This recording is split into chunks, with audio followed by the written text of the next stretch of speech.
Mais déjà, il faut que les gens remarquent qu'on a 2 micros. Donc on a 2 micros. Donc on est un peu dans un studio là. Là, c'est un peu un studio de fou. On a Voilà. un peu du budget là.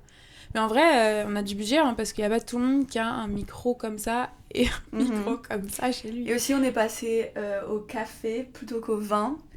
Par conseil de ma mère qui m'a dit qu'il fallait que... Ah ouais? Ouais, elle m'a dit que le vin, ça allait pas dans le dernier. Pourquoi? Elle a dit ça la distract. Donc, on est passé au petit café. Pour les... Attends, viens, on fait de la glaçon. Ouais, mais moi je peux pas, j'ai pas de glaçon, mais... C'est pour les audio listeners.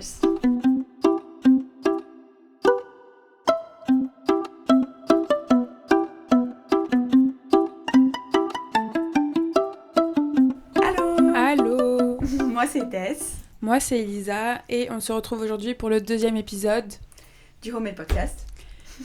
Ouais. Et alors cet épisode-là, comme vous avez pu le voir, on a 2 micros, donc un chacune. Ça va faciliter le son, tout simplement. Donc j'espère que le son sera meilleur pour cet épisode-là. Ouais, j'espère, parce qu'il y avait plusieurs moments dans notre épisode où on sentait qu'il y avait un peu des pics, etc. Puis là, le but, c'est que l'image soit meilleure, que le son soit meilleur, et voilà. Voilà, donc j'espère que vous allez bien profiter et que vous vous amusez autant à les regarder que nous, on s'amuse à les faire. So sit back, relax, tidy your room when we go to school, and listen to us rant for an hour. Donc, notre épisode d'aujourd'hui, ça va être sur le fait d'avoir plusieurs facettes de soi-même en fonction des gens avec qui t'es. C'est-à-dire qu'on s'est tous déjà retrouvés à se comporter d'une certaine manière ou de parler d'une certaine manière avec des gens, puis d'être différent avec d'autres personnes. C'est-à-dire que t'as l'impression de ne pas vraiment être toi-même avec chaque personne à 100%. Donc là, le but, c'est de discuter, est-ce que c'est normal? Est-ce que c'est sain? Est-ce que c'est au contraire toxique, malsain de faire ça? Est-ce qu'on est vraiment du coup soi-même avec les gens? Ou est-ce qu'on peut jamais, à aucun moment, être soi-même avec quelqu'un? Donc voilà, c'était juste refléter sur ça. Et puis, refléter, ça se dit pas, c'est reflect en anglais. Ouais, Réfléchir sur ça? Réfléchir... non, il y a un mot. Bref. Donc, dans un premier temps, il y a le contexte social, c'est-à-dire que la partie logique de forcément, je ne vais pas me comporter de la même manière en face de tes parents versus en face de tes amis ou en face de tes profs versus en face de ton copain ou ta copine. Genre, il y a forcément, en fonction de ton environnement et des gens avec qui t'es, tu dois t'adapter et ça, c'est juste la société. Enfin, c'est comme ça que ça marche. Ça, c'est pas vraiment le sujet d'aujourd'hui. Mais, par contre, j'ai remarqué... Je sais pas si t'as remarqué ça aussi, qu'il y a des gens qui vont avoir tendance à se comporter hyper différemment avec leurs parents versus avec leurs amis. Et il y en a d'autres qui vont plutôt parler à leurs parents, pas comme à des amis, mais pas loin, tu vois. Il n'y a pas une grande différence entre comment ils sont avec leurs amis versus comment ils sont avec leurs parents. Donc je trouve ce changement que t'as d'attitude, il est plus ou moins fort chez certaines personnes. Et par exemple, si on prend nous deux, en tant qu'exemple, genre toi, tu vas... vraiment plus raconter des trucs perso, genre tes parents tu peux leur, y a pas trop de tabous, enfin il doit y en avoir sur certains sujets forcément, mais quand tu leur parles pour avoir dîné avec vous, tu vas leur parler de plein de trucs comme si pas comme si c'était des amis, mais quand même tu peux leur parler de certains trucs sans gêne, comme tu peux m'en parler à moi. Ouais. Alors que moi j'ai tendance à avoir plus cette séparation vraiment entre mes parents, mes amis, les profs, les machins. Je sais que cette séparation, elle est hyper grande chez moi. Et je vais te demander, genre, toi, de ton point de vue, comment tu penses que... Enfin, ça vient d'où, ça? Le fait que toi, tu sois plus à l'aise de parler peut-être comme ça à tes parents et de peut-être montrer vraiment plus ta vraie personnalité devant tes parents, on va dire. Bah, j'ai toujours été comme ça, mais même quand j'étais au lycée, genre, avec les profs, tu sais, j'ai toujours eu des observations, genre des problèmes et tout avec les professeurs parce que j'avais tendance à leur parler comme des amis, genre.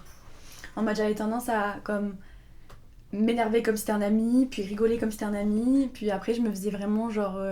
je me prenais des... Mais est-ce que c'était pour être insolent parce que c'était l'époque et l'adolescence, ou est-ce que c'était vraiment... Juste, t'arrivais pas à faire cette distinction-là, genre. Mais justement, en fait, il disait à mes parents, Tess, elle est très gentille, genre parce que je faisais pas ça pour être insolente, mais genre faut qu'elle se calme, genre parce que juste je leur parlais, genre j'avais tout le temps des problèmes à les tutoyer, je les tutoyais tout le temps, Et enfin, frère, tu fais plus ça au lycée, genre. Puis moi, genre, ça me sortait tout seul de les tutoyer, ou genre comme de dire, enfin, de pas lever la main, et j'étais trop en mode genre, mais ça, je comprends pas. C'est pas ton pote, tu vois. J'avais juste tendance à faire ça. Puis après, du coup, ça venait aussi que je m'énervais. Comme je m'énerve avec des gens, genre, que je connais pas. T'avais pas le statut de c'est un prof, C'est donc ça. on vous voit et... Parce que j'arrivais pas à les voir comme des supérieurs. Parce que moi, je me suis toujours vue au même niveau que tout le monde à qui je parle, genre. Mais pas en mode... Enfin, bien sûr, si je parle à genre des gens, voilà, mais... Genre, tu vois, quand moi, j'avais une prof devant moi, je me suis jamais sentie inférieure. Je me disais, on est deux humains, je vois pas pourquoi. À partir de mes, comme... T'avais 13 pas, ans, là... t'avais pas le truc de... Ouais, t'avais pas cette hiérarchie-là, forcément. Non, je la sentais pas parce que je trouvais qu'elle était... Bah, je me trouvais parfois plus intelligente que certains des profs. Mais non, pas dans un sens méchant. Cancel. Mais dans le sens que comme il y a des profs que j'avais où je me disais mais comparé à eux, je suis tellement plus ouverte, je suis tellement plus genre Ouvert d'esprit. Oui, etc. genre j'avais l'impression sur tellement de points où je les regardais et je les regardais de bas, genre tu vois, genre moi je me sentais mieux qu'eux, genre des profs que même quand on était en terminale qui étaient encore pas d'accord avec les gays, enfin au bout d'un moment, tu vois, genre oui, je me sens plus intelligente qu'eux, tu vois. Ok, je comprends. Enfin bref, ça n'a rien à voir avec ma famille. Et ma famille, c'est juste parce on a grandi où il y avait ma mère et elle avait beaucoup de tabous quand elle était avec ses parents et elle voulait pas avoir des tabous. Donc elle a fait en sorte que de par son éducation, C'est ça. elle puisse être proche de toi et que tu puisses te confier à elle un peu comme une amie, presque, sans avoir, parce que je sais, comme tu disais, Ouais. ta mère veut pas non plus que tu la prennes comme ton amie, et moi, ma mère non plus, c'est-à-dire que j'ai tendance à faire la blague de « Ah, t'es ma meilleure amie », et elle me dit « Non, non, je suis ta mère Ouais. ». Moi, j'adore dire « Non, non, t'es ma meilleure amie », mais parce que pour moi, c'est plus, tu sais, c'est rigolo, et puis je lui dis ça comme ça. Mais c'est vrai qu'il y a des parents qui ont vraiment une relation limite amicale avec leurs enfants, et du coup qui n'ont pas... ces enfants-là, ils n'ont pas la grande barrière de comment se comporter avec eux. Mais je trouve que cette barrière, elle est quand même importante parce que moi, je connais des gens qui, au final, vu qu'il n'y a pas cette barrière de parents et enfants, et ben ils ont tendance à comme s'énerver contre eux comme ils s'énerveraient contre un ami, et après ça tombe dans des insultes et tout. Puis ça, moi, avec mes parents, en tout cas, ça a toujours été en mode si j'ai insulté mes... Enfin, j'ai jamais insulté mes parents de ma vie entière, et Oui, si j'ai insulté, je pense que... Oui, tu veux dire de toujours garder comme des limites parce Oui. que... Oui, c'est ça, c'est sympa d'avoir une relation proche où tu peux te confier, etc. Mais de là... Ouais, alors hurler dessus, etc. parce que justement tu les confonds avec tes amis. Après, c'est pas ok de hurler sur ses amis non plus, je préfère le rappeler. Mais je veux dire, genre, s'ils se comportent de la même manière, il y a plus de limite en fait. Ouais. Et ça sert à rien d'être le parent de quelqu'un si c'est pour qu'il se C'est ça. comporte comme avec un ami. Mais ça, je trouve que c'est intéressant ton point que tu viens de dire parce que ça ramène au fait, genre je réfléchissais à ça, je me disais, mais en fait, cette manière du coup, dans ce sens-là, de se comporter différemment en fonction des gens avec qui t'es, c'est une forme d'intelligence parce que c'est pas facile de jauger la situation, de voir comment se comporter en fonction des personnes avec qui t'es, et c'est une forme d'intelligence d'arriver à s'adapter à chaque situation et de montrer que certains aspects de soi-même dans certaines situations pour pas heurter des gens, pour pas justement enfreindre ces limites-là. Genre c'est dommage parce que t'as pas l'impression d'être vraiment toi-même à 100% vu que tu montres que certaines parties, mais à la fois ça empêche justement d'avoir une relation un peu toxique et ça permet aussi de t'adapter dans toutes circonstances, que ce soit professionnel, avec ta famille, avec tes amis. Genre il faut quand même réussir à s'adapter.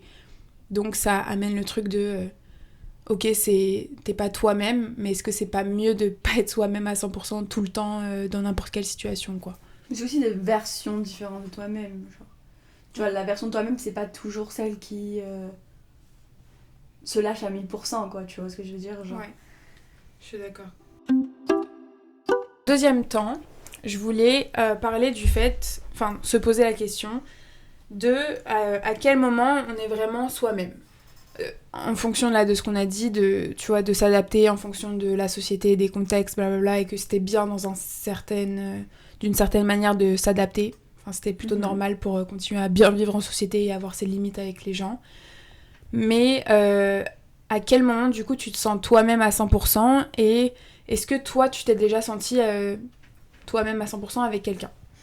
Bah moi, je pense que même avec ces versions différentes de toi-même, tu restes toi-même. Parce que dans le sens que... oui, moi, je suis quelqu'un, en fait, qui a une personnalité un peu malléable, dans le sens que... j'ai tendance à un peu adapter le langage des gens avec qui je suis, puis d'être un peu en mode... Adopter, genre en mode tu le reprends. Ouais. Genre, par exemple, tu vois, genre si je suis avec des gens qui disent un certain mot, je sais qu'à la fin de la conversation, je vais adopter ce mot-là, genre, tu vois ce que je veux dire? Puis... Je suis désolée, mais c'est vrai. À un moment, t'as fréquenté un Québécois, puis genre, c'est-à-dire que Ouais. Tess, en 3 ans qu'elle était ici, elle avait jamais vraiment repris des mots québécois, peut-être certaines expressions, mais vraiment très rares. Et là, du jour au lendemain, je la vois dans la cuisine, elle me dit, tu peux me passer le sel, là? Ouais. Je me dis, mais qu'est-ce qui s'est passé? Et c'est vrai que Mm. t'es comme une éponge, genre tu l'as Je suis adopté. vraiment une éponge, mais c'est vraiment pour tout, parce que même, on a des copines et copains libanais, et ils ont des... Une manière de parler Ouais. Et vraiment je sais libanaise. que Si vous connaissez des Libanais, vous savez comment ils parlent. c'est très distinct, enfin, en mode ça, tu ressens direct quand c'est des Libanais, quoi. Puis j'ai l'impression que quand je suis avec eux, à certains moments, je me catch à dire un truc comme... Je vais même pas essayer de Je peux même pas essayer de le d'imiter. faire, là. Mais des fois, je suis en mode... T'es française, t'es née en France, à Marseille, genre. Et moi, des fois, je suis un peu genre, d'un coup, je vais, genre, comme, adopter des moments, parce que je les trouve tellement... En fait, c'est même pas... C'est par amour pour les gens, tu sais, mais genre... Ah oui, c'est pas pour se moquer de du tout là. Au Pas contraire. du tout. Mais au contraire, c'est souvent quand je trouve ça un peu cool, genre. Ouais, mais je me rappelle que tu me disais, ah, j'aime trop comment Mais je trouve ça nos tellement... copines libanaises elles parlent, et Ouais. puis après je te voyais reprendre des petites intonations. C'est pas des mots, C'est c'était ça. plus libanais, c'est plus des intonations. Genre. Même j'ai aussi genre, les intonations en mode... on avait une copine, enfin on a une copine de Maurice, de l'île Maurice, et elle a des mini intonations. Mes premières années, on passait beaucoup de temps ensemble, et j'avais des mini intonations de l'île Maurice aussi. Genre. Donc c'est bien en fait, le langage de Tess il vient du monde entier, c'est quand même cool. Mais Et ce du que coup, j'ai- dans ce sens-là, est-ce que tu te sens. Enfin, c'est quoi le point avec. Moi, ouais, moi, mon point, c'est que ce que j'aime, en fait, c'est que je suis une combinaison de toutes les personnes que j'aime, tu vois, plus moi-même. Donc ça, si ça, c'est pas être à 1000% moi-même, bah, je sais pas ce que c'est alors. En gros, toi, ta version de toi-même, c'est de prendre un peu les gens que t'aimes, de reprendre un peu leur manière Oui. de parler, puis ça te fait te sentir moi-même, Ouais. toi-même. Oui. Ok. Genre, je suis une combinaison de tout, de toutes les personnes que j'ai rencontrées. Parce que j'ai des trucs j'ai des façons de faire ou de parler de personnes que j'ai rencontrées il y a très longtemps que j'ai gardées, tu vois. C'est hyper poétique comme manière de voir le truc. En mode, toutes les personnes que tu rencontres, elles font partie de Ouais. toi-même dans ton chemin de la vie, entre guillemets. Et ça, c'est ta version de toi-même que Ouais. tu... Ok, je vois ce que tu veux dire. Moi, j'avais une réponse un peu plus pragmatique, j'ai envie de J'allais dire. dire le même mot. C'est vrai. Oui. Vous voyez comment c'est amélioré dans notre langage Ouais. quand même. Comment on fait des On efforts réfléchit plus là. pour vous. Donc moi, ma manière de répondre à cette question, c'est-à-dire est-ce que je me suis déjà sentie moi-même à 100%, c'est, ouais, encore une fois, pragmatique, c'est vraiment de me dire, ok, comment je suis quand je suis toute seule, parce que c'est, entre guillemets, quand t'es toute seule que t'es vraiment toi-même, puisque t'as pas besoin de performer d'une certaine manière ou de montrer une version à qui que ce soit, t'es tout seul, donc tu vis pour toi-même. Et quand tu vis tout seul, bah, tu as tendance à faire vraiment les choses qui te plaisent, dire les trucs... Bah, tu parles pas vu que t'es tout seul, mais vraiment te comporter de manière... bah, comme tu le... Enfin, vraiment... Comment j'allais dire true to yourself, mais genre... Propre à soi-même. propre à toi-même. Et donc, regarder cette version-là de moi quand je suis seule et de me dire, ok, qu'est-ce qui est la plus proche genre, de comparer avec comment je suis avec les gens et de prendre la version la plus proche de comment je suis seule. Par exemple, c'est compliqué à expliquer, mais par exemple, si je suis avec toi et que je me comporte presque comme si j'étais seule, ce serait que du coup, je me sens vraiment moi-même. Ah, Tu vois ce que je veux comprends dire? ton point. Et aussi le fait de, quand j'ai pas besoin de batterie sociable pour voir quelqu'un, c'est que je sais que je suis moi-même. C'est-à-dire que si je suis en pyjama, que j'ai envie de voir personne, entre guillemets, et que je me sens juste pas trop bien ou quoi, mais que ta présence ne me dérange pas et que j'ai pas l'impression que ça va user ma batterie sociale ou que je dois te dire des trucs ou que je peux juste genre être en silence à côté de toi, là je vais pouvoir tendance à dire que je me sens quand même moi-même. En tout cas, tout ça pour dire que comparer la version de comment t'es seule versus comment tu te comportes avec certaines personnes, et ce qui se rapproche le plus de cette version où t'es seule, c'est entre guillemets là où tu te sens le mieux et là où tu peux être le plus proche de ta vraie version de toi-même. Ouais, mais je pense aussi que... Ouais, non, t'as raison, en fait. Non, mais dis. Non, j'allais dire un truc, mais toi, tu disais pas... En fait, c'est juste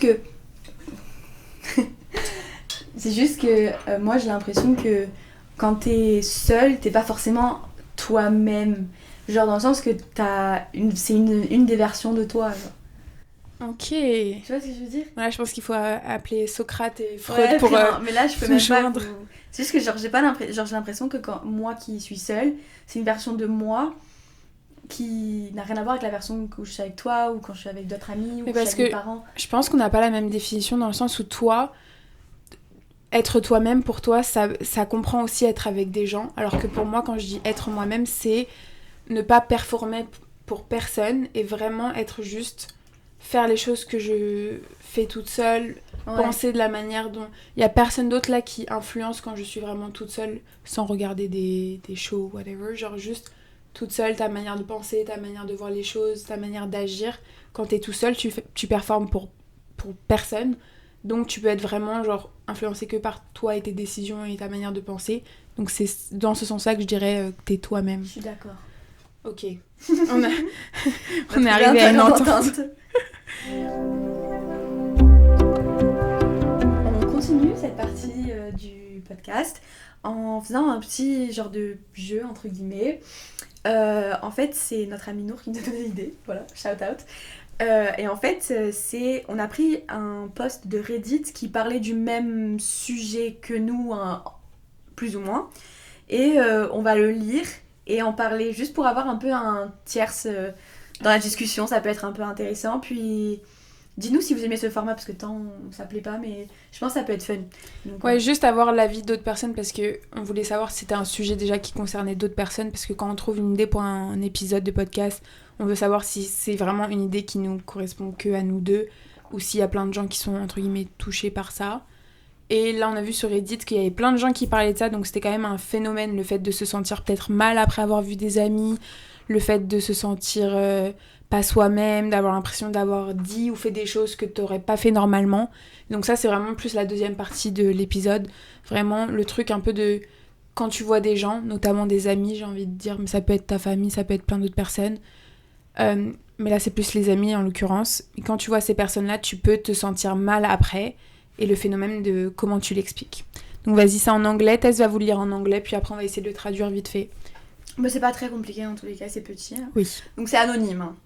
Reddit, c'est anonyme ? Non, mais juste là on le lit anonymement. Ah oui. Enfin, tu peux être anonyme sur Reddit si tu veux. Ok, mais tu peux mettre ton vrai... Toi, tu mets ton vrai nom ? Ok. Parce que moi je poste pas.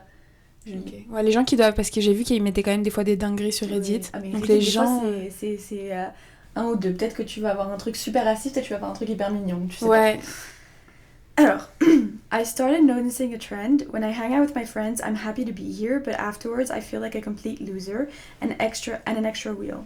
It sucks because I used to love hanging out with my friends, but now when I get home I feel depressed.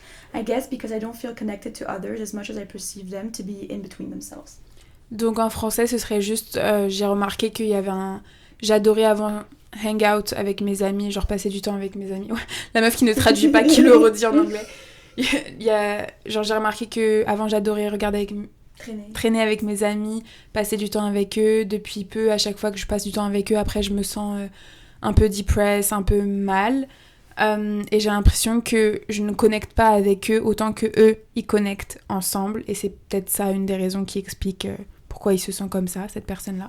Donc Tess, toi d'un point de vue, vu que t'as pas mal de connaissances sur le sujet de la santé mentale, est-ce que, parce que j'ai l'impression que ce commentaire-là, il y a un peu une histoire peut-être de santé mentale aussi derrière, est-ce que toi tu peux l'analyser un peu et dire ce que t'en penses ? Moi donc, je me suis dit que ça pouvait être en fait deux choses, mais qui se réunissaient aussi. Ça peut être d'un côté juste toi qui stresses et qui... Ton anxiété prend le dessus sur sur ce qui est la vérité en fait, parce que ça arrive souvent avec l'anxiété où il y a quelque chose qui est vrai et puis ton anxiété le monte à comme 50 mètres au-dessus du toit. C'est-à-dire que c'est pas forcément que les interactions se passent mal avec ses amis, c'est plutôt que lui il réfléchit trop Et il va voir des choses négatives qui sont pas forcément négatives. Et qui sont même pas là, en fait. Des fois, c'est vraiment juste inventé, l'anxiété. Genre, ça ne c'est même pas basé sur quelque chose. Mais il se fait que, normalement, quand t'as des amis qui sont vraiment bien, ce qui prend le dessus, c'est comment tu te sens bien avec elles ou eux, et comment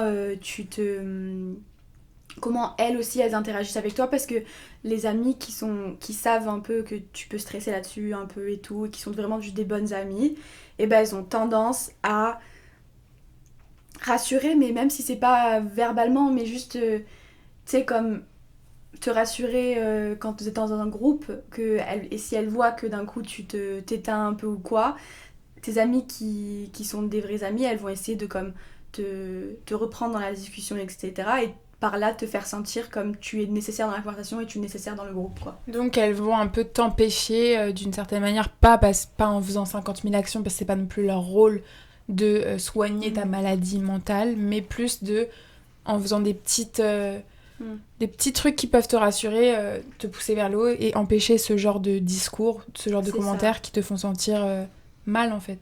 Moi, j'ai l'impression qu'il y a deux trucs.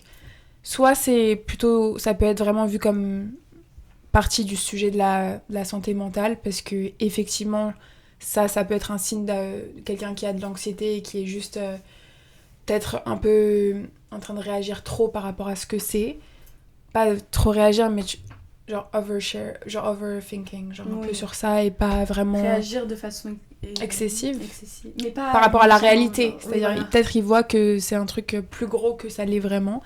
Ou sinon, ça peut être parce que moi, je suis pas diagnostiquée de n'importe quoi dans la santé mentale. Ça veut rien dire, cette phrase. Tu vois ce que je veux dire ? Je suis pas diagnostiquée, j'ai pas de maladie mentale reconnue, en tout cas. Et pourtant, je me suis déjà sentie bizarre et mal après avoir fréquenté certaines personnes qui font partie de mes amis. Mais pas méchamment, pas parce que je les aime pas, au contraire, je les adore. Et c'est pour ça qu'il y a des fois où je me disais, bizarre, genre c'est mes amis, tu vois. Puis tu pars de la discussion, tu pars du regroupement et tu te sens un peu en mode... Je me suis amusée, mais il y a un truc qui va pas et tu peux pas vraiment expliquer exactement quoi. Juste t'as cette sensation que c'était pas sain peut-être à 100%, c'était pas bien. Pas les interactions parce que tout était fun, tout était sympa, mais juste tu t'es pas bien senti dans ça. Et tu peux pas vraiment l'expliquer.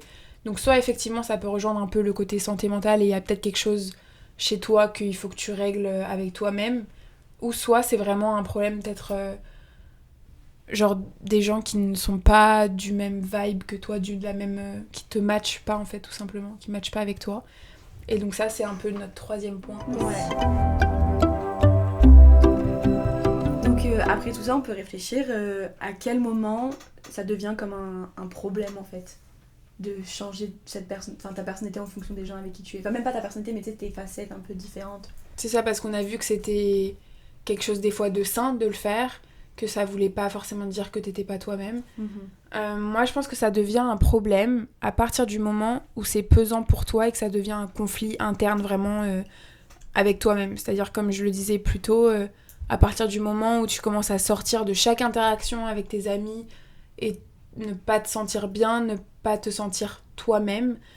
Moi, ça m'est déjà arrivé et il y a un truc que j'ai remarqué après avoir traîné avec plusieurs genre, groupes d'amis, etc.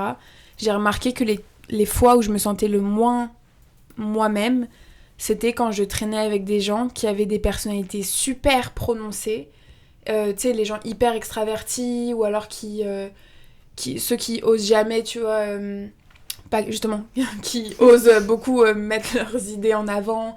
Un peu, tu sais, les personnalités leaders, ceux qui vont vraiment mettre le point sur la table, raconter leur opinion, penser, tu sais, souvent qu'ils ont raison sans vouloir trop chercher à comprendre le point de vue des autres.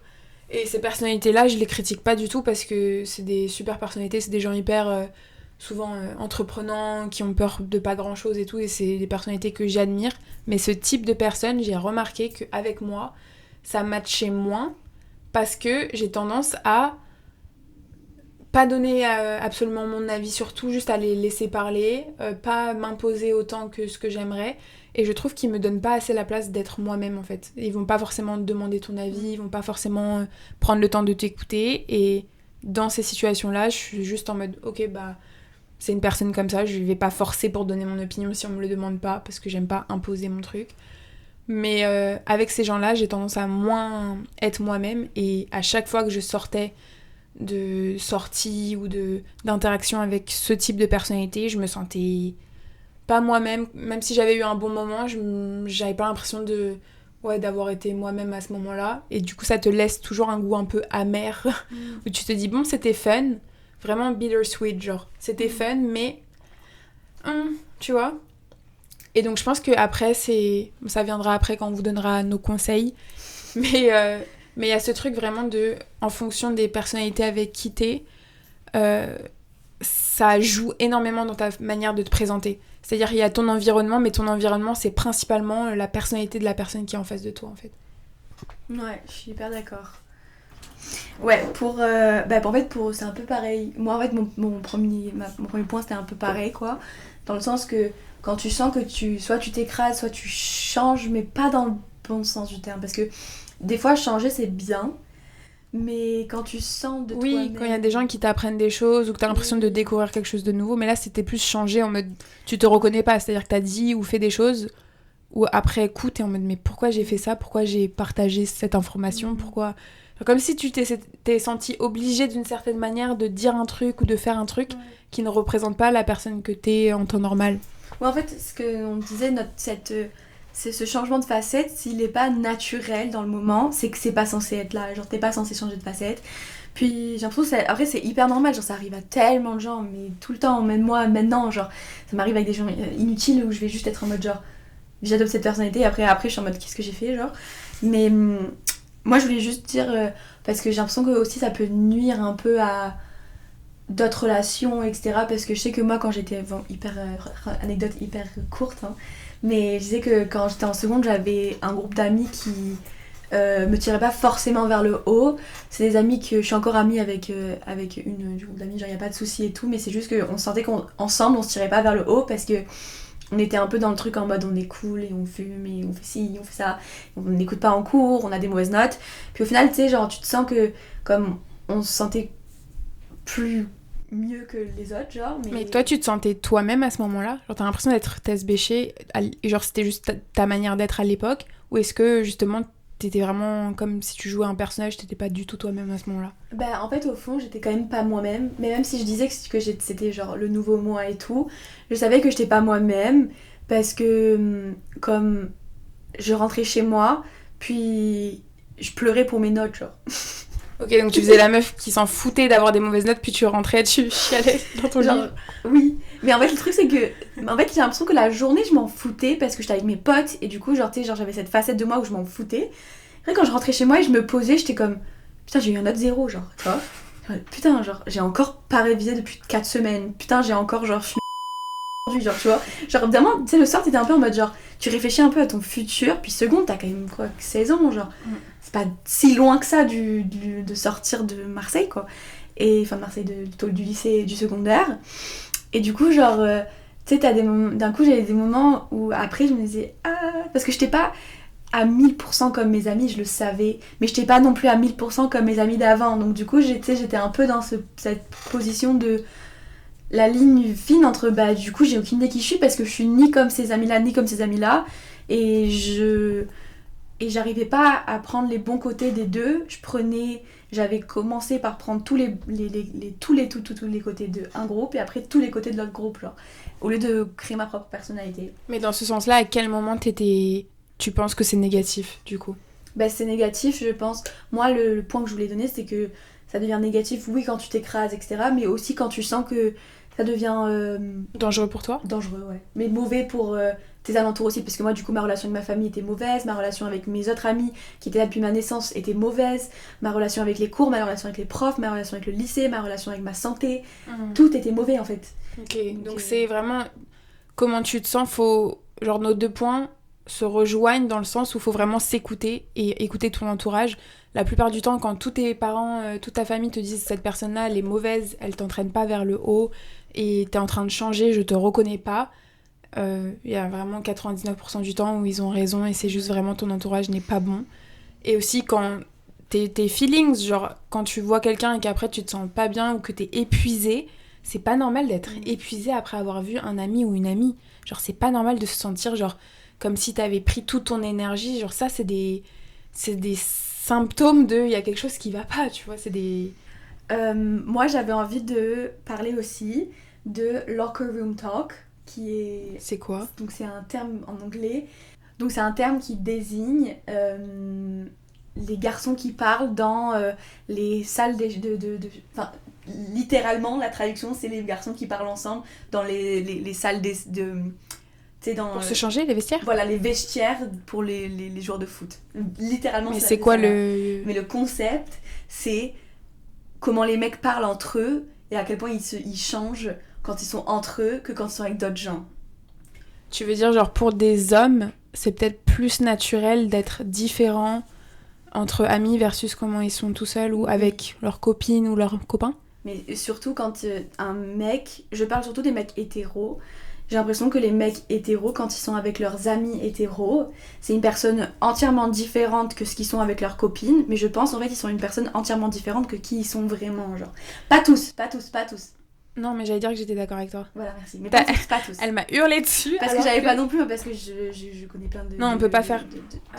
mon fil. Je fais pas de généralité, c'est surtout quand ils sont jeunes. Et je suis complètement d'accord avec toi parce qu'il y a tout ce phénomène-là de... j'ai vu tellement de TikTok et de trucs sur ça où les gens, ils disaient... les filles, elles disaient... ah, mais... genre, quand il est le même mec devant ses amis qu'avec toi, c'est un green flag, c'est quelque chose de bien, et puis genre, ça veut dire qu'il c'est un mec bien. Mais quand le mec te traite comme une merde, il est pas... il fait comme s'il te connaissait pas, comme s'il voulait pas te toucher avec un bâton devant ses potes, mais après, en privé... on se met en cuillère, s'il te plaît, tu vois, genre c'est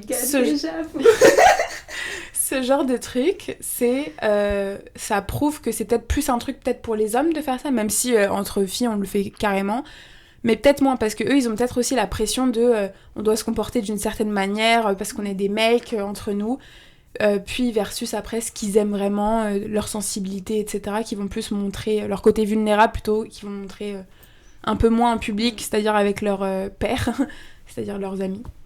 Oui. Mais c'est pas forcément une critique dans mon... Parce que je pense que c'est un vrai, genre, problème. Parce que je pense que... Bah après, là, ça touche à tout le truc de la société, des normes, des filles, des garçons, blablabla. Genre là, c'est tous nos cours de... comment ça s'appelle ? SES, du lycée, quoi. Moi, j'avais que des cours sur ça. Ah ouais, nous, c'était grave les trucs des normes, genrées et tout. Moi, j'y allais pas. C'était qu'en seconde que j'ai eu SES. Ça rejoint le fait que c'était une délinquante en seconde. Mais je pensais que c'était de l'économie, les SES. Ouais, mais c'est sciences économiques et sociales. Il y avait beaucoup... Le truc social, c'était vraiment sur les genres. Okay. En tout cas, bref, on s'en fout, c'est un cours. Ouais, donc j'ai juste l'impression que c'est un vrai problème parce que je pense que les hommes, en fait, qui ont ce truc-là de... c'est surtout quand ils sont jeunes parce qu'ils sont plus influençables, en fait. Et moi, en tout cas, dans mon expérience, en tout cas à Marseille, peut-être que c'est différent à Montréal, je sais pas, genre peut-être qu'ils sont plus ouverts d'esprit sur ça, je sais pas. Mais j'ai l'impression que moi, quand j'ai grandi et j'avais des amis mecs, et c'est surtout pour ça que moi, j'ai pas d'amis mecs maintenant parce que j'aime pas. Parce que j'avais l'impression que... Ils sont pas eux-mêmes. Ils sont pas eux-mêmes et j'ai l'impression que je suis constamment the butt of a joke, genre. Quand... Je sais pas comment dire ça. Bah, je suis constamment genre la blague, la fille c'est la blague dans l'histoire. Que ce soit une fille qui n'est pas là ou qui est là, comme... J'ai l'impression que là je m'évade mais... Bah je peux te rattraper si tu veux. Genre moi je pense que je suis d'accord avec toi sur le fait que c'est un phénomène surtout quand ils sont jeunes parce qu'après ils ont moins peur, ils grandissent puis ils ont moins peur d'être vraiment eux-mêmes même face à leur groupe d'amis. Mais je pense que même moi pendant tout mon collège-lycée, les amis que j'avais garçons, ça dépend desquels vraiment, puis ça dépend de plein de choses comme tu dis, de la ville dans laquelle t'habites, etc. Mais la plupart je m'entendais beaucoup mieux avec eux quand j'étais 1 à 1 et que je faisais des cafés ou des trucs 1 à 1 plutôt que en groupe. Parce qu'en groupe versus un mec tout seul, c'est mais deux histoires complètement différentes. Et je pense qu'il y a un moment où ça switch et ils deviennent la même personne de plus en plus en groupe versus quand t'es tout seul avec eux. Mais les mecs en groupe à l'adolescence et tout, c'est compliqué parce qu'il y a vraiment ce truc-là de ils veulent. Mais même eux, je pense que c'est difficile pour eux parce qu'ils savent même pas qui ils sont. Donc tout ça pour dire que c'est un sujet qui touche tout le monde et c'est pour ça qu'on l'a choisi aujourd'hui. Mais c'est vrai que en réfléchissant, les hommes, enfin les garçons du coup à l'adolescence, pour eux c'est le pic et ce sujet il les concerne particulièrement le fait de pas savoir vraiment quitter, de pas pouvoir être toi-même tout le temps et de jouer un peu un rôle avec tes amis. Pour moi, c'est vraiment les garçons au collège entre 11 et 18-19 ans, pour moi, c'est ça, quoi. C'est vraiment la parfaite illustration de tout ce qu'on essaye de dire depuis le début. Ouais, et ça brise un peu le cœur quand t'es une petite fille et que tu te retrouves dans un groupe de garçons et que tu sens un peu qu'on se moque de toi. En tout cas, moi, c'était toujours mon expérience avec les garçons. C'est pour ça que j'ai essayé d'arrêter d'être amie avec des garçons à partir de la première. Parce que ça me faisait juste de la peine, parce que j'avais constamment l'impression qu'on se foutait de ma gueule, juste parce que je suis une fille et que du coup, on pouvait se foutre de ma gueule. Et mes ex, ils sont pas exemptés de ça. Avec leurs amis. Advice segment. Pour finir un peu ce sujet-là, on veut finir sur une note positive en donnant des conseils un peu. Comme le dernier podcast. Oui, vraiment sans prétention, c'est juste par rapport à ce sujet-là, quels conseils on peut trouver quoi, et apporter à la discussion. Est-ce que tu veux commencer ? Alors moi, mon conseil, ça rejoint un peu ce qu'on a dit au début du podcast, donc je vais faire très... oh mon Dieu, vous j'arrête de dire circoncis. Elle dit tout le temps circoncis pour dire genre concis. Et du coup, ça rend la situation c'est un peu gênant.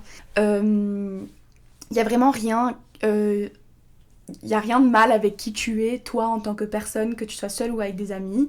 Et si tu sens que tu dois devoir te changer ou devenir quelqu'un que tu n'es pas quand tu es avec certaines personnes, et bah, c'est que c'est pas les personnes pour toi. Et si tu sens que tu es en mode non, mais ça je change parce que je préfère ce côté de moi, mais que tu sens que c'est pas naturel, écoute-toi et ton cœur plus que ce que tu écoutes des gens qui sont peut-être plus cool ou plus populaires. Si particulièrement sur le lycée, on s'en fout un peu maintenant, genre... à l'université, mais ça reste je trouve que peu, ça implique, c'est différent à l'université, mais c'est peut-être moins sur le cool, etc., mais c'est plus sur... moi je trouve des gens hyper cool, et moi ça m'arrive, hein, mais même encore maintenant d'être avec des gens comme qui je trouve cool.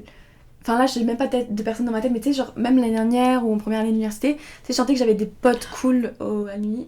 À l'université, je trouve que c'est différent, parce que ça va être plus justement... Il y a des gens avec qui tu vas... parce qu'à l'université, t'es un peu plus intelligente, t'as des conversations un peu plus complexes et tout. Il y a des fois en soirée où tu te retrouves à avoir des conversations un peu politiques et tout, alors que t'as pas du tout envie d'avoir ces conversations-là en soirée, que t'es juste là pour t'amuser, genre pas te prendre la tête. Et pour paraître un peu intelligent à leurs yeux et avoir ce statut un petit peu, tu vas te retrouver à avoir des discussions qui sont pas du tout ce que t'aurais eu en temps normal et qui te font chier honnêtement en soirée, que t'as pas envie forcément de parler. Ouais, et dernier point alors pour mon conseil, il y a pas de mal à ne pas vouloir être la personne qui veut toujours parler de politique ou toujours parler de trucs hyper intéressants ou intelligents, etc. Parfois, si tu te sens d'aller voir une copine et parler d'un mec pendant 3 heures, tu peux. T'es pas gênante pour faire ça, genre. Tu es qui tu es, et puis après c'est toujours bien d'avoir des amis qui te tirent vers le haut, et que parler de mecs tout le temps c'est pas bien, mais je pense que personne parle que de mecs tout le temps là, mais je pense que ton conseil c'est alors de garder une balance entre tout. C'est ça. Moi, c'est ça, faites-le. Ouais, on dit ça comme c'était hyper facile, alors que pas du tout. Ouais. Moi ce serait plus le truc de... J'ai l'air possédée dans ton fond d'écran. Excusez-moi. C'est vrai que t'as l'air... J'ai l'air possédée. Ils la connaissent cette photo, je l'ai mis partout. Ils la connaissent, nos fans. Moi, mon conseil, c'est plus de pas...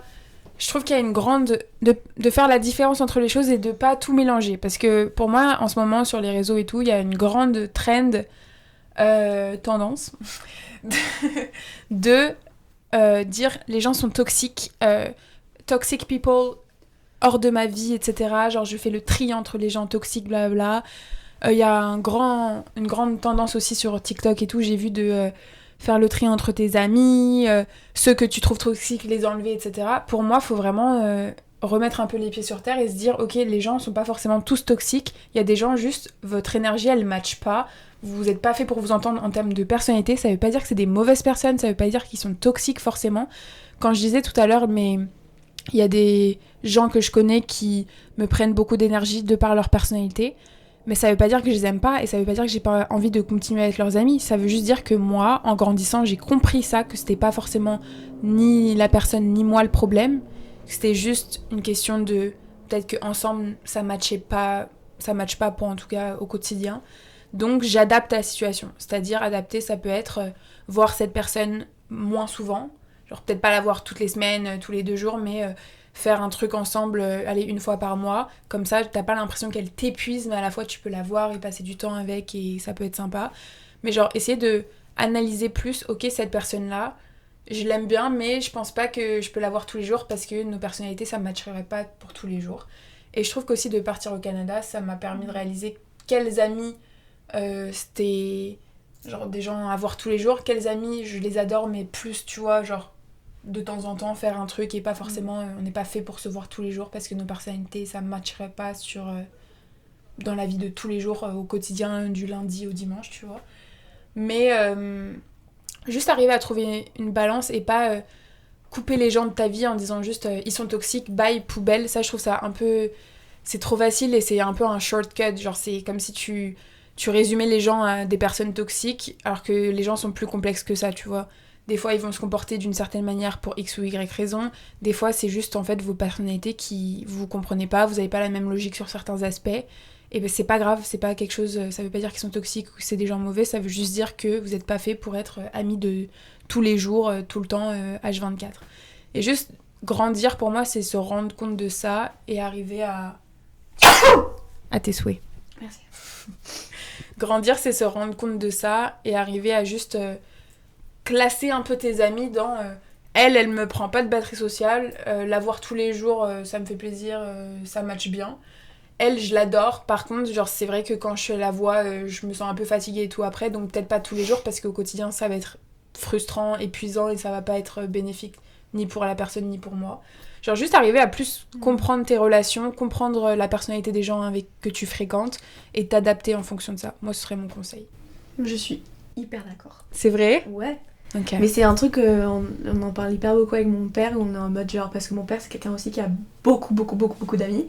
Mais pour des contextes très différents. Et je trouve ça tellement cool. T'as toujours, tu sais, l'ami que t'as trop envie d'aller en soirée avec. Ça, c'est l'ami de soirée. Genre, moi, j'ai des amis de soirée où je sais que vraiment, genre, si je prenais un café avec eux, j'aurais pas grand chose à dire. Mais pas forcément pas grand chose à dire, mais juste, c'est pas le même bail. Ouais. Mais quand je suis en soirée avec eux, c'est les meilleures soirées de ma vie. Je sais que j'ai des amis où c'est plus en mode, je vais me caler dans mon lit et regarder des TikTok avec eux et je vais me sentir hyper bien. Les amis avec qui je vais parler de trucs hyper sérieux, des amis avec qui je vais jamais parler de trucs sérieux, mais parler de politique et tout. Ouais, genre, parce que ta personnalité à toi, elle est complexe, et comme chaque personnalité de chacun est complexe, et elle s'entend à plusieurs niveaux. C'est rare de trouver avec quelqu'un avec qui tu t'entends sur tous les niveaux. Il y en a sur le côté intellectuel, tu vas t'entendre hyper bien. Il y en a d'autres justement sur le côté faire la fête, sortir, etc. C'est ta personne, ça match super bien. Mais c'est pour ça, genre oui, avoir des amis différents pour différents peut-être contexte, situation, et le reconnaître et en être conscient, ça va te faire sentir tellement mieux, parce que si t'essayes de prendre quelqu'un sur qui tu t'entends sur un point, mais pas le reste, et cette personne tu la vois tout le temps et ça matche pas parce que tu te sens pas bien, parce que quand vous allez en soirée ça marche pas, c'est bizarre, alors que quand vous prenez un café c'est trop sympa. Enfin, il y a des situations, faut juste s'adapter, genre... Et je pense aussi que genre ça s'apprend et tout, parce que je sais qu'en première année d'Univ, on avait tendance, et tous mes amis avec qui j'ai déjà parlé de ça, ils ont tendance à dire genre bah je l'aime bien, mais tu sais comme on match pas genre à 1000%, genre bah normal là, vous êtes deux personnes totalement humains et genre tu parles de qui et qui? Comment ça? Tu parlais de qui là? Non, je parle en général. Ah ok. Dans le sens que genre tu vas avoir... Non, t'as pas dit première année d'Univ? Oui, quand ça arrive à première année, souvent en première année d'Univ, quand tu cherches tes nouveaux amis, parce que t'as déjà des amis qui sont à la maison, et tu dis là je cherche, parce que moi je me rappelle en début d'Aniv en début d'université, j'avais le truc comme on a dit dans le premier podcast où j'étais en mode je vais rencontrer mes meilleurs amis, et du coup dès que quelqu'un fitait pas tous mes critères, j'étais comme bah tant pis. Tu comprends? Ok. Voilà, c'est totalement normal. Donc ça ce serait nos conseils. Non, vas-y. Ça, ce serait du coup nos conseils par rapport à cette situation. Et encore une fois, si vous sentez que vraiment que c'est plus fort que ça, que c'est vraiment de l'anxiété ou un peu de vraiment un sentiment de mal-être après avoir vu des gens, Consulter. Ouais, non mais genre pas méchamment, mais vraiment je pense que c'est un problème plus profond que voilà, c'est pas juste superficiel, c'est vraiment un problème plus profond. Et à ce moment-là, genre faites plus des recherches un peu sur ça et... Nothing wrong with being mentally ill. The best of us are. Est-ce que ce serait pas l'heure du pop culture moment? I think it is. I think it is. Alors bon, je pense que ce pop culture moment, il va être peut-être un peu moins long parce qu'on a moins de choses à dire. On n'a pas eu un truc qui nous a sauté à l'œil cette semaine. Cette semaine, il y a eu des petits trucs un peu sur des TikTokers et tout. On s'est dit que ça allait embêter tout le monde, enfin qu'on allait pas vous faire chier avec ça. Donc et on même, a... genre, on s'y connaît pas assez. Genre moi, je suis quand même quelqu'un qui connaît beaucoup la pop culture, mais j'ai l'impression que les TikTokers, je suis moins... Moins calé. Bah, j'ai plus 16 ans là, mais... Ouais. Mais c'est vrai, quand j'avais 16 ans, je connaissais Charlie D'Amelio et tout là.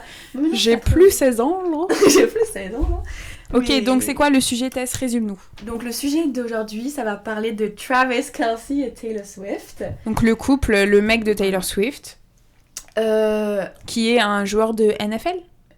Non? National? C'est lequel? NHL ou NFL? NHL, c'est le hockey. Ok, non, NFL. NFL, c'est le American Football. Il est très connu. Il me semble qu'il a gagné un Super Bowl il y a quoi? 2 jours? 2 ans? 2 jours? Il y a 2 jours. Il a gagné un Super Bowl. Ouais, il y a 2 ans, il me semble que c'est pour ça, et du coup il était hyper connu. Et c'est quoi le sujet là? Donc le sujet, c'est moi un truc, j'avais vu un TikTok, en fait c'est parti de ça, en fait j'ai raconté à Elisa dans le bus, comme tout le temps je raconte les pop culture du moment. Je n'en peux plus. Et en fait j'avais vu comme un TikTok qui disait la différence entre les femmes et les hommes dans cette situation de Travis Kelce et Taylor Swift, c'est que quand Travis il vient à un concert de Taylor Swift, les fans de Taylor Swift, les fans de Taylor Swift, ça peut être des femmes ou des hommes, voilà. Les fans de Taylor Swift vont filmer Travis, vont le saluer, vont l'applaudir quand il arrive, vont lui envoyer des fleurs même et tout. Puis Taylor Swift, quand elle va à comment ça s'appelle ? Un match de foot de Travis, dès qu'elle apparaît sur l'écran, elle va se faire huer, elle va se faire huer. Dans les podcasts d'hommes, ils vont dire pourquoi elle est là. Puis même aux Golden Globes, John Coy qui fait des blagues sur Taylor Swift et qui dit qu'il en a marre de voir sa tête sur les écrans. Bon, au moins maintenant il y a des gens qui regardent vos matchs de foot de merde. Hein. Non mais en fait le sujet c'était plus... Donc là on prend cet exemple-là du TikTok qu'elle a vu, mais c'est un peu le sujet de... Tout le monde en ce moment qui parle sur le sujet du Super Bowl et tout, il y en a plein qui sont en mode putain, j'espère que ça va pas être que les gens vont pas en faire un sujet sur Taylor Swift parce que en gros Taylor Swift c'est pas aucun rapport avec ça et c'est pas parce qu'elle sort avec le mec un mec qui joue qui fait partie du Super Bowl qu'il faut en faire genre qu'il faut prendre Taylor Swift comme un sujet alors que c'est pas ça le sujet, il faut pas qu'elle mette dans l'ombre un peu le match et l'événement du Super Bowl. Parce qu'il y a toujours, comme vous savez, des gens qui performent au Super Bowl et c'est devenu hyper connu. Genre, il y a plein de gens qui regardent juste pour ça et pas pour le match, juste pour les performances du début. Ouais, voilà, t'as les hommes, encore une fois, qui sont en mode Taylor Swift, blablabla. Tu vois, le Super Bowl, c'est un événement pour toute la famille, c'est pour tout le monde. Le Super Bowl, c'est pas un match comme ça. Le Super Bowl, c'est vu par, genre, j'ai oublié les chiffres, mais c'est comme des millions d'Américains. C'est le truc aux États-Unis, je pense, qui est le plus vu. Et puis même des frères. Moi, je connais des Marseillais qui me disent mais le Super Bowl, il va être... Depuis quand tu regardes le Super Bowl, monsieur, genre? Ce phénomène-là de tout le temps rabaisser un peu et puis même de parler tout le temps de Taylor Swift en tant que truc négatif, alors qu'au final elle amène beaucoup de visibilité au Super Bowl qui, comme Tess disait, est censé... C'est plus qu'un match là, c'est censé être... C'est un événement américain qui est connu mondialement et que plein de gens regardent et plein qui ne s'intéressent pas forcément au football, mais c'est juste... C'est limite un truc national, tu regardes le truc, quoi. Pourquoi ils ont un chanteur hyper connu au milieu alors si c'est juste pour le football? Non, c'est toute une performance, c'est tout un show à l'américaine et forcément dans le show il n'y a pas que le match, il y a tous les décors, tous les trucs qu'ils ont prévus, toutes les performances, etc. C'est un concert aussi en même temps. Quand on voit Taylor Swift dans les matchs, c'est tellement pas dérangeant parce que moi, du coup, je me suis mise à parfois regarder des moments du match parce que je sais que je vais la voir. 4 fois là, c'est 4 fois où on la voit juste être contente parce que son mec score. quand il y a quelqu'un de connu, que ce soit quand il y a un autre joueur de football ou quand il y a une autre personne connue que les hommes aiment dans la foule, crois-moi qu'ils crient bien quand ils la voient dans la foule. Moi je pense que c'est juste une question de sexisme.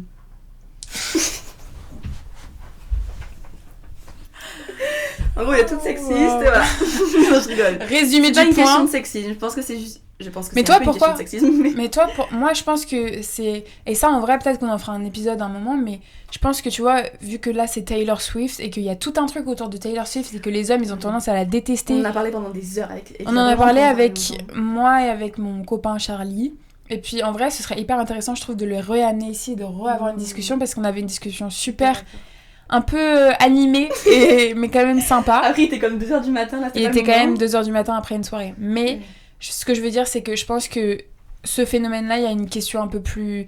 C'est plus profond que juste le truc du match, etc. Il y a un truc avec Taylor Swift, le fait qu'elle soit aussi, genre, puissante et qu'elle ait autant un impact auprès des femmes, auprès des hommes, auprès du monde entier, en fait. Quand c'était Rihanna qui sortait avec A$AP Rocky, par contre, là, tout le monde était hyper content. Hein. Espérons que... Mais c'est ça, mais c'est pour ça que j'aimerais bien inviter Charlie, etc. Et puis poser la question de pourquoi, quand c'est Rihanna, ça pose pas de problème. Et pourquoi ça me mettre en deux spots. Pourquoi, quand c'est Taylor Swift, ça pose un problème, tu vois. Réponds, Charlie. Vas-y, qu'est-ce que t'as à dire, là? Qu'est-ce que t'as à dire? Voilà, c'était tout pour cet épisode-là. Voilà. On vous fait des gros bisous. J'espère que ça vous a plu et j'espère que vous allez aimer tout autant que vous avez aimé le premier, même plus, parce qu'on a mis plus de notre amour dedans, j'ai l'impression. Oui, c'est vrai. On a fait de notre mieux, on a pris pas beaucoup de conseils, parce que mes parents et ma soeur et tout le monde, et les filles... Oui, vous nous avez tous donné des conseils, on a essayé de les appliquer, et on espère que ça va être mieux, puis ça va continuer à s'améliorer au fur et à mesure. Voilà. Gros bisous. Bisous. Bye. Take a picture, but you forgot your phone. It's not like this with other people.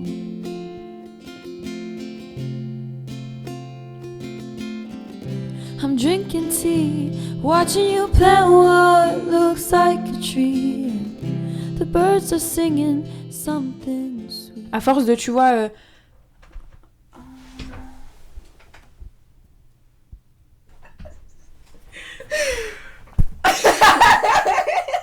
Ça, il faut que j'en laisse un moins un parce que c'est vraiment drôle.